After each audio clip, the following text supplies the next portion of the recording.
Imagine watching your entire world collapse in the span of just 60 seconds on live television, with millions of viewers witnessing your shock in real time.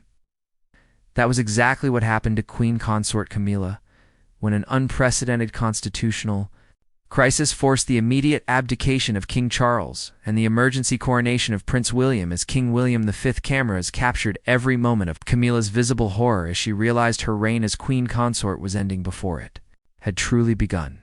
Her face drained of all color as the Lord Chancellor read the abdication decree, and her hands trembled as she watched her stepson take the oath that would change everything. This became the story of the most dramatic royal transition in modern history, the constitutional crisis that triggered it, and the woman who lost everything in a single televised moment the world would never forget. The morning of October 15th, 2024, began quietly within the gilded walls of Buckingham Palace. King Charles sat at his desk, signing official correspondence with his usual calm precision. In another wing, Queen Camilla prepared for a charity luncheon, carefully selecting her attire with the poise she had perfected over decades in the public eye. Prince William, miles away, was absorbed in briefings for his upcoming environmental summit. Yet as the sun rose over London, unseen forces were already in motion, ready to alter the course of the monarchy. At precisely 9 a.m., Sir Clive Alderton, the King's private secretary, entered Charles's study. He was not alone. At his side stood the Attorney General, the Lord Chancellor, and two senior members of Parliament. Their faces were grave, their steps urgent, unusual visitors for such an early hour. "Your Majesty," Sir Clive began, his voice low but insistent, "we have received credible intelligence of a significant security threat against the Crown. Immediate constitutional action is required." King Charles set down his pen, his eyes narrowing. "What kind of threat?" he asked. The Attorney General stepped forward and placed a thick folder on the desk. "A coordinated plot," he explained, "involving both foreign actors and domestic collaborators. Their aim is to destabilize the monarchy by releasing highly classified information. The threat level is critical and immediate." Inside the folder were documents, evidence of financial irregularities in royal trusts, politically explosive, yet unverified communications with world leaders, and testimonies suggesting that trusted courtiers had, for years, been passing sensitive details to hostile intelligence networks. The Lord Chancellor added, "The Prime Minister has been informed. Security services recommend that responsibility be transferred immediately to the next in line.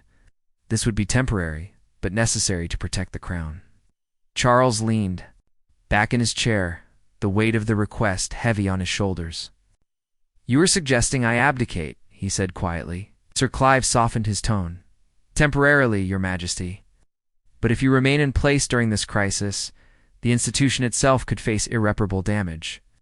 Meanwhile, Queen Camilla remained oblivious. In her dressing room, she held a sapphire brooch against her jacket, unaware that her position, her public standing, and her life as Queen Consort were hanging by a thread. For more than 3 hours, constitutional advisors moved in and out of the king's study. Every possible legal mechanism was debated, every consequence weighed. The intelligence report warned that public exposure could occur within a single day. If they acted quickly, the transition could be framed as a planned modernization of the monarchy. If they delayed, the revelation would explode as scandal. Time was no longer a luxury, and the decision rested solely with the king. When the officials departed, Charles sat alone in his study, staring at the abdication papers that would end his reign after just 2 years and 3 months. The irony was devastating. He had waited 73 years to become king, longer than any heir in British history, only to face the loss of his crown almost immediately. The intelligence briefing was more terrifying than anything he could have imagined. Foreign intelligence services had been compiling compromising material on the royal family for years, building a cache of documents and communications that could be weaponized to destroy public confidence in the monarchy.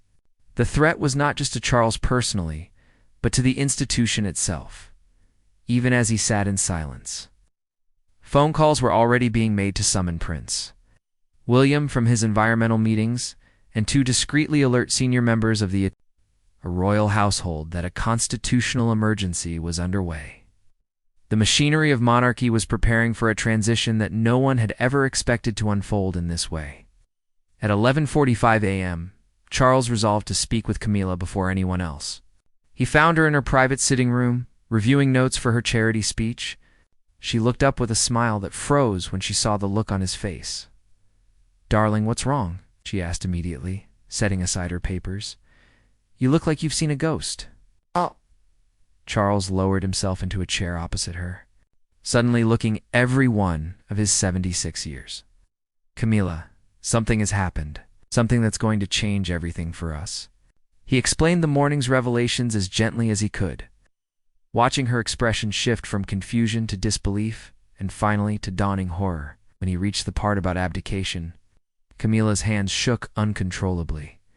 "They want you to give up the throne," she whispered. "After everything we've been through to get here." "It's not about want," Charles replied, his voice heavy with exhaustion. "It's about survival. If this information becomes public while I'm still king, it could destroy the monarchy entirely. But if I abdicate now, William can begin fresh, without the taint of scandal." Camilla stood abruptly, pacing to the window that overlooked the palace gardens. "And what about us? What about our life together? I've spent 17 years as your wife, building relationships with charities, establishing my role in this family. Now you're telling me it's all going to end because of some conspiracy?" Her anguish was raw, heartbreaking. For Camilla, becoming queen consort had been vindication after decades of public vilification.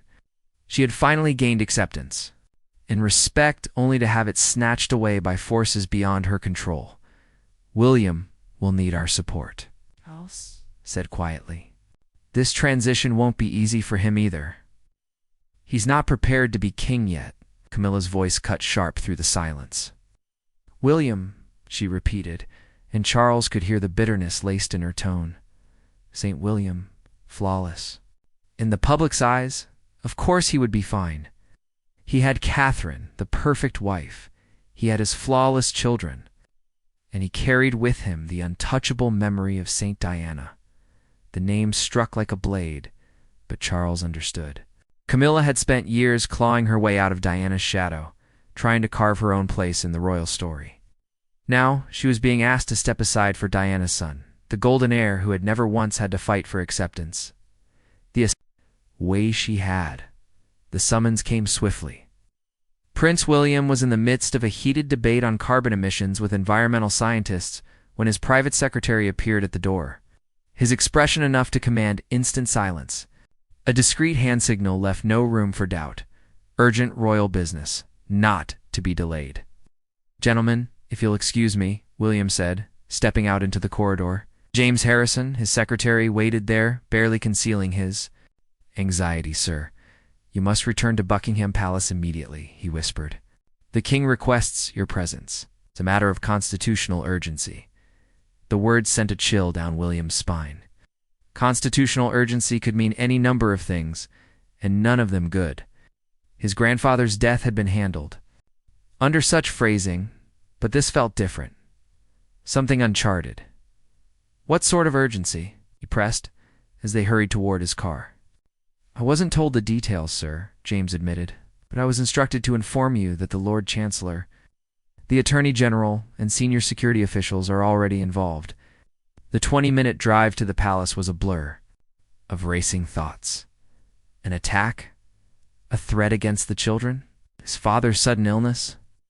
None of the grim scenarios William played in his mind prepared him for what awaited. Catherine was already there, pulled from her own engagement with the same haste.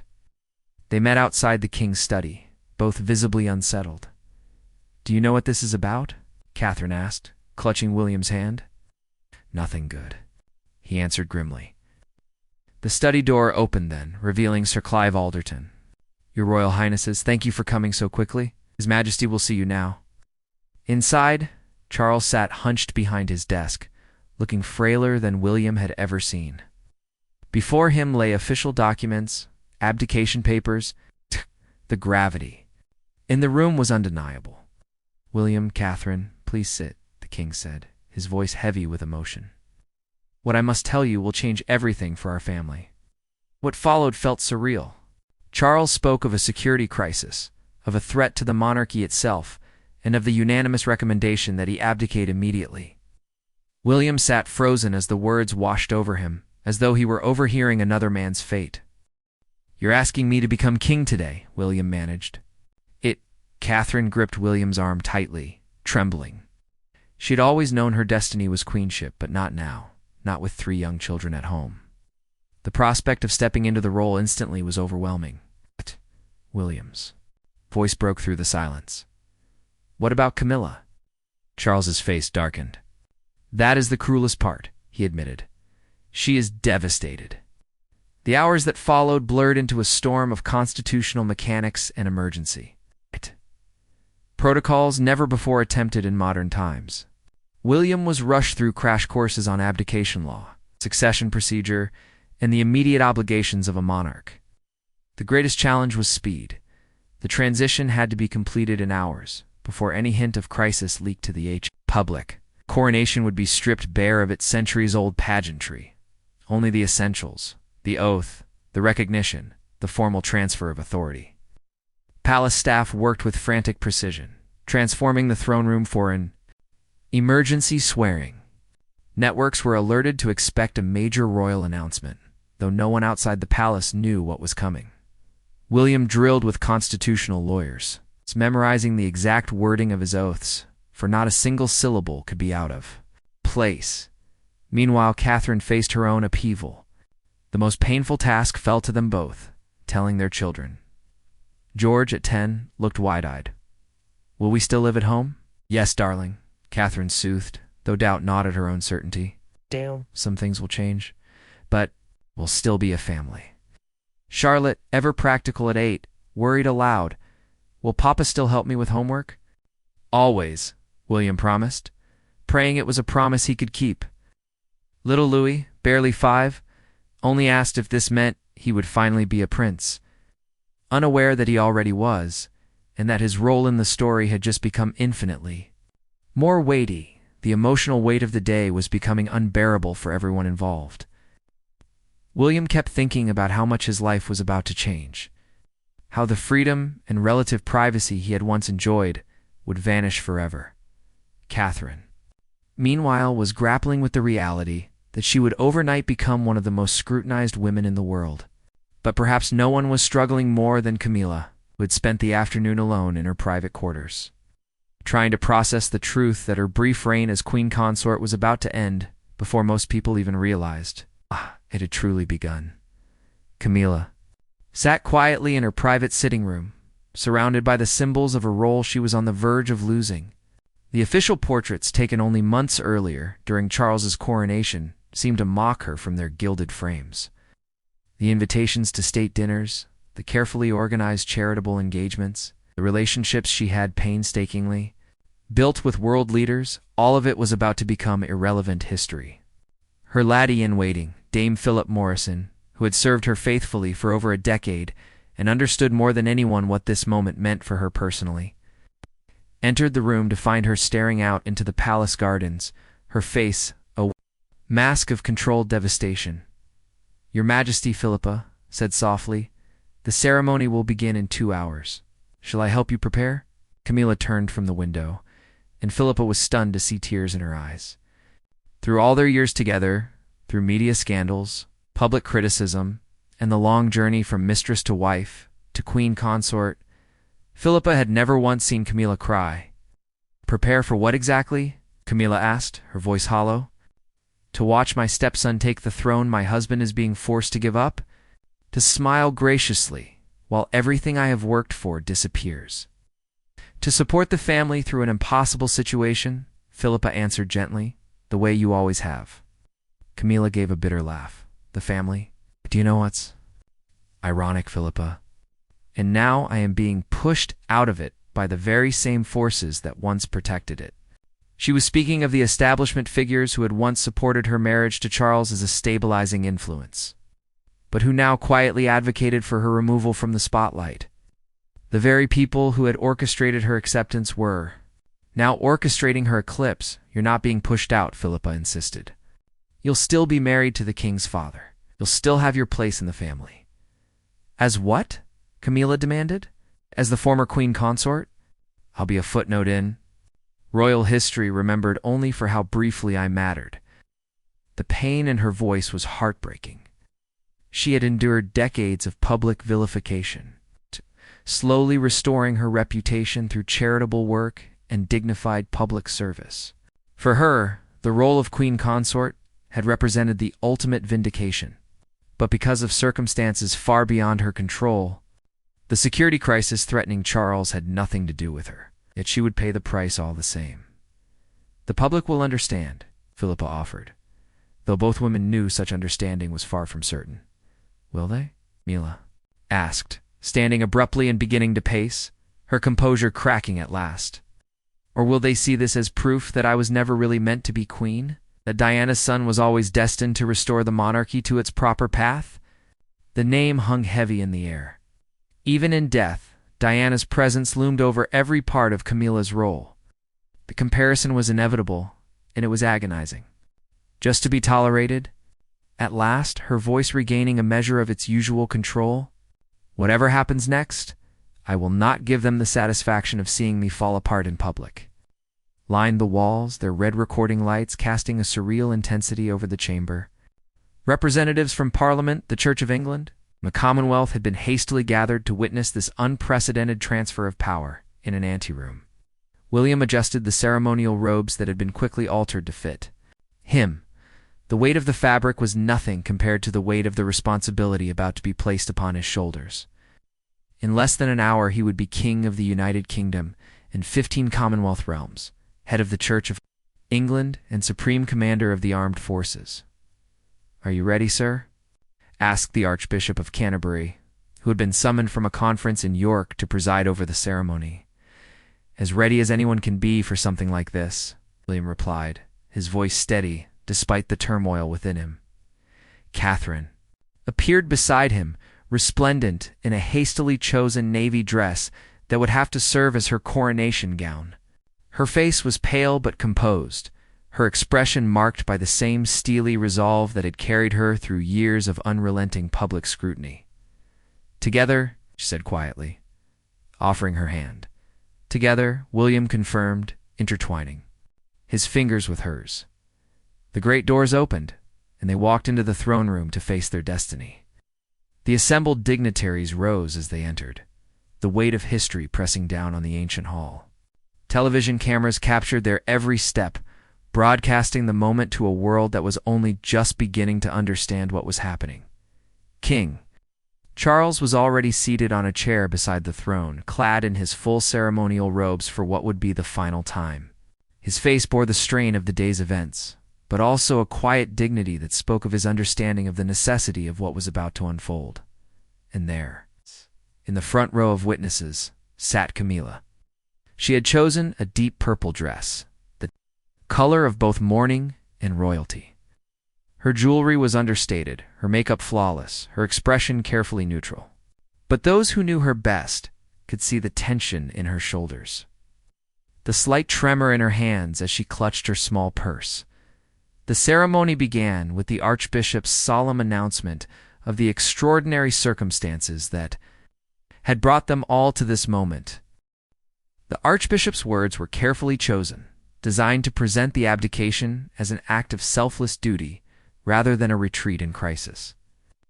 "We gather today in exceptional circumstances," he intoned, his voice echoing through the chamber, and reaching audiences across the globe. King Charles III, he declared, had placed the welfare of the realm above personal desire, passing the sacred trust of kingship to his son and heir. As the solemn words of abdication rang out, the cameras sought Camilla round the world. Viewers watched her carefully maintained composure falter.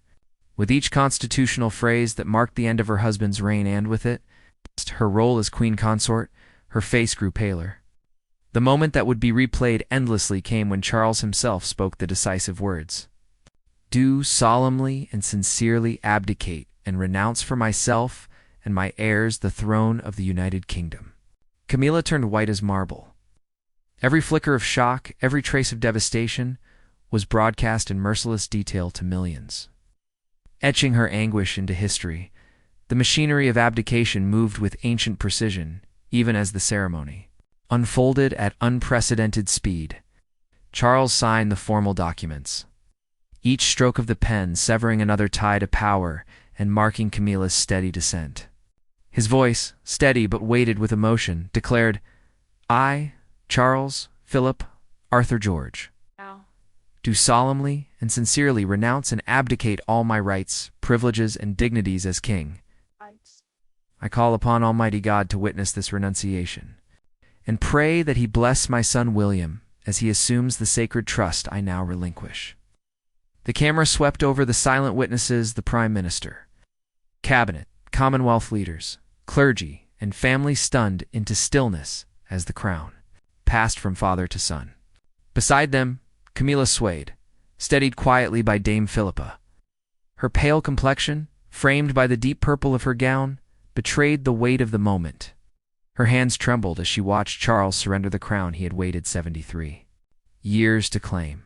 With it went her fleeting moment as the highest-ranking woman in Britain. When William stepped forward to take his oath, Camilla's composure cracked. Tears slipped down her cheek, quickly wiped away, but not before the cameras claimed it for posterity. The Archbishop's voice filled the throne room as he posed the ancient question. Would William solemnly promise to govern faithfully, according to the laws and customs of his people? "I solemnly promise so to do," William replied, his voice steady and resolute. Camilla, who had known him as a boy of 15, now watched that boy become the king she must serve, no longer his equal in rank. Then came the crowning. Stripped of past grandeur, yet rich in symbolism, the moment sealed the transition.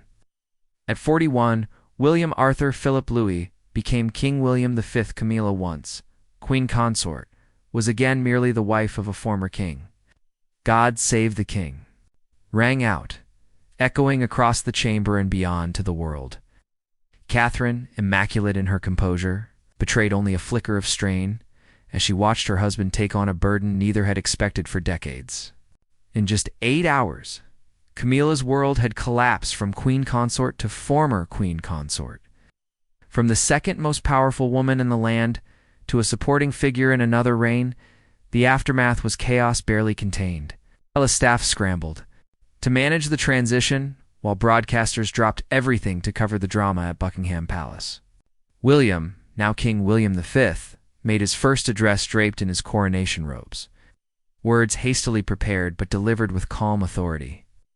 "My father's decision to abdicate was made in the best interests of our nation and Commonwealth," he assured.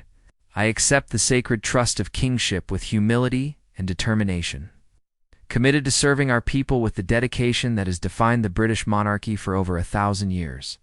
Meanwhile, Camilla sat frozen. The sight of her stepson claiming the throne while her own status evaporated left her visibly shaken.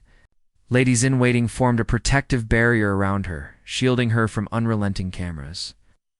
Decades of struggle for acceptance and position had evaporated in one afternoon. Already her engagements were being canceled, her patronages reassigned, her household reorganized.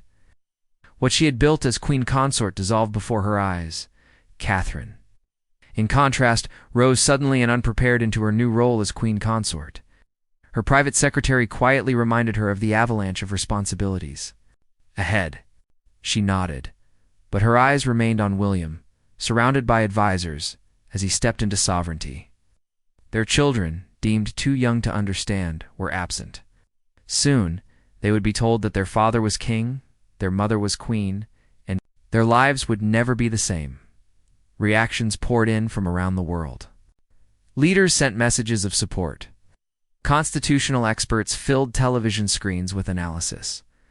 Social media boiled over with shock and sympathy. The hashtag Camilla's heartbreak dominated for days, a chorus of empathy for a woman whose decades-long pursuit of a place in the monarchy ended in one merciless afternoon.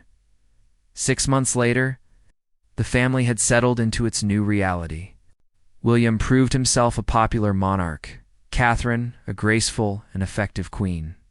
The security crisis that had triggered abdication was resolved, but Charles's reign was forever marked by its abrupt end. Free to the throne's weight, he seemed lighter, pouring himself into charitable work and environmental causes. Camilla's path was different. The loss of title wounded her pride, but the loss of purpose cut deeper. For 2 years she had lived as queen consort. Overnight, she became irrelevant. Invitations dwindled.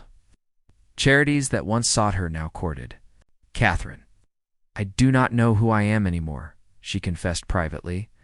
"For 20 years, I worked to become queen consort. For 2 years, I was queen consort. I am nothing." Though she kept her civility for the sake of the family, watching Catherine fill her old role with such ease was salt in the wound. Yet the public unexpectedly softened toward her. The image of her stricken face during the abdication lingered in memory.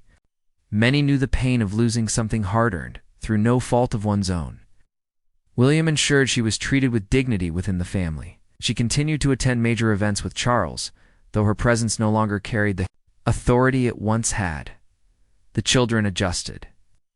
George beginning his preparation as heir, Charlotte and Louis continuing their childhood under increased protection. Catherine transitioned seamlessly, her warmth and readiness making her instantly accepted as queen. By the first anniversary of the abdication, the monarchy had regained stability. The storm that ended one reign and began another proved the institutions. Resilience. For Camilla, the date was bittersweet, a reminder that in the realm of royalty, titles can vanish in an instant. She would remain a footnote in history, remembered less for her reign than for the world watching her lose it. The coronation of William V was one of the most dramatic royal moments of modern times, yet it was Camilla's stunned, pale expression that became its enduring symbol. In a single day, she had fallen from the heights of power to a shadowed role. A stark lesson in the fragility of status and the endurance required to survive its loss. Her face, white with shock as her stepson was crowned, was a human reminder of the cost of power and protocol. What would you do if your life's work vanished in 60 seconds? Thrones may fall, crowns may vanish, but the truth always finds its way out.